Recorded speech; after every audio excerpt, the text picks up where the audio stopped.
ఏ అన్నకైనా తన తమ్ముడు అనవసరంగా మాటలు పడుతుంటే బాధేస్తుంది. అలా బాధపడుతున్న నా తల్లికి ఈ అన్నయ్యగా ఒక మాట చెప్పాను. నీ కొడుకు ఎంతోమంది తల్లుల కోసం వాళ్ళ బిడ్డల భవిష్యత్తు కోసం చేసే యుద్ధం అమ్మా ఇది.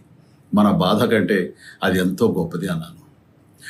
అన్యాయాన్ని ఎదిరించకుండా మౌనంగా ఉండే మంచివాళ్ళ వల్లనే ప్రజాస్వామ్యం మరింత నష్టం అని నమ్మి జనం కోసం జన సైనికుడయ్యాడు. తాను బలంగా నమ్మిన సిద్ధాంతం కోసం తన జీవితం రాజకీయాల్లోకి అంకితం చేసిన శక్తిశాలి పవన్ కళ్యాణ్.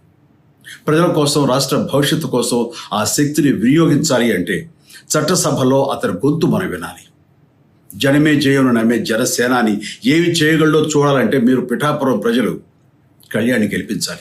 మీకు సేవకుడుగా, సైనికుడుగా అండగా నిలబడతాడు. మీకోసం ఏమైనా సరే కలబడతాడు. మీ కళ నిజం చేస్తాడు. పిఠాపురం వాస్తవ్యులకు మీ చిరంజీవి విన్నపం. గాజు గ్లాసు గుర్తుకి మీ ఓటు వేసి పవన్ కళ్యాణ్ని గెలిపించాలి.